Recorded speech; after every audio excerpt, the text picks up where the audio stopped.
Nossa aula de hoje vai falar sobre o autismo, a síndrome de Asperger e a síndrome de Rett. Na parte 1, nós vamos estar comentando um pouco sobre a definição e os encaminhamentos em relação ao autismo.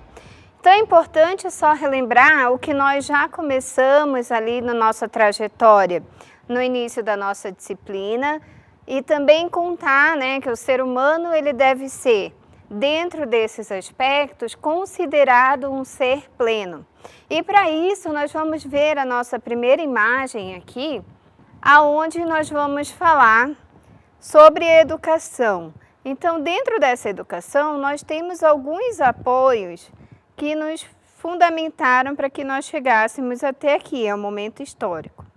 Então, nós temos a Declaração de Salamanca, nós temos a LDB, os atendimentos, como nós já falamos, do AE e as salas de recursos multifuncionais.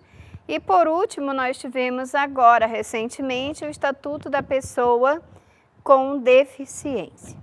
Então é importante só a gente voltar e relembrar que nós temos aí alguns apoios para que nós possamos ter também os respaldos legais, aonde essa população, ou seja, onde esses alunos estarão sendo incluídos dentro do ambiente escolar, dentro do ambiente social e até auxiliando também a família nesse percurso. Então, na Lei número 4.024, de 20 de dezembro de 1961, diz que a educação de excepcionais deveria ser inclusa no sistema geral da educação com o objetivo de inseri-los na sociedade. Já a outra lei, a Lei número 9.394, de 96, diz que essa educação precisa acontecer no ensino regular. E aí, se necessário, nós podemos oferecer para esses alunos serviços de apoio especializado, que é o atendimento educacional especializado e as salas de recursos, sendo na escola regular. Portanto, os alunos que têm, por exemplo, a síndrome de Asperger, o autismo ou a síndrome de Rett, eles são inseridos na escola regular. E por que nós falamos, então, tanto da educação especial? Porque nós temos algumas ferramentas que nós utilizamos para esses alunos dentro do ensino regular também, para que eles sejam atendidos dentro das suas habilidades e das suas limitações, como nós estamos comentando em todas as nossas aulas. No entanto, como que surgiu essa inserção do autismo? Na sociedade principalmente e dentro das escolas. Porque antigamente, quem tinha alguma deficiência ou alguma dificuldade, algum transtorno, geralmente eram colocados em casa. Então essas pessoas permaneciam dentro desse ambiente até por conta do preconceito, da exposição da família e por vários outros fatores que implicam dentro desse processo. E como que isso surgiu? Recentemente, o Dr. Drauzio Varela, que muitos conhecem, ele fez uma série falando do autismo, inclusive dos diferentes níveis desse TGD. E como que a gente pode visualizar tudo isso? Esse vídeo vocês têm no nosso material, então é bom que vocês deem uma olhada depois novamente, até para estar fazendo essas relações que eu estou falando agora com vocês. A primeira situação é a familiar, porque todas as vezes que nós olhamos esses pais, nós verificamos que eles têm um psicológico afetado.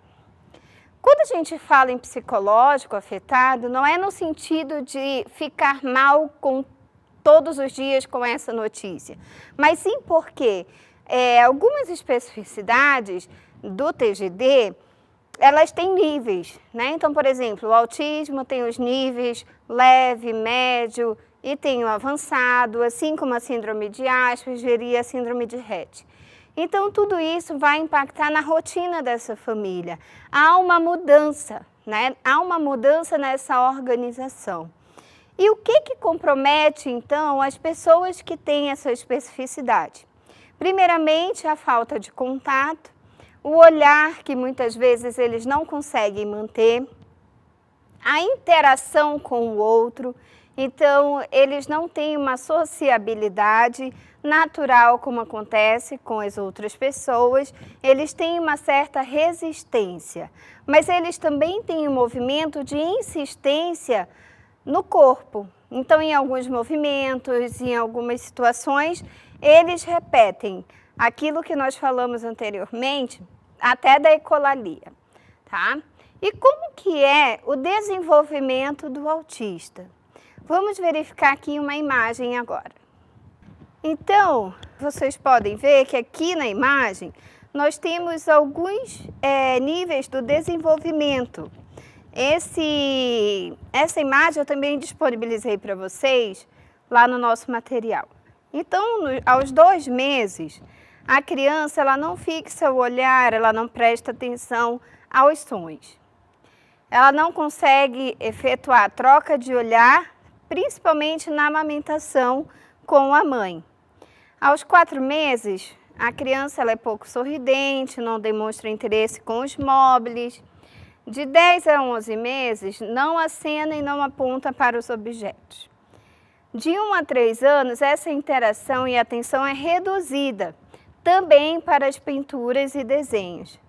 Então, vejam que todos esses aspectos, eles são importantes. E por que nós trouxemos esse quadro para vocês?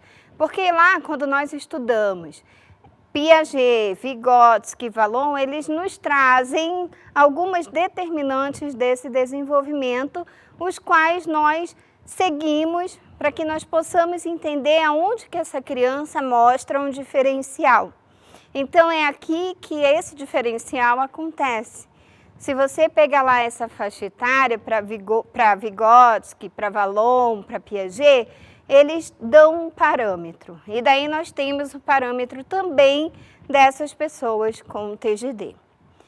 Então, para falar um pouquinho do jogo simbólico no transtorno global do desenvolvimento, os professores, a família e a sociedade, se puder também contribuir nesse aspecto, é preciso incentivar e promover práticas por meio da imitação, para que a criança se desenvolva de forma harmoniosa e completa. O que isso quer dizer?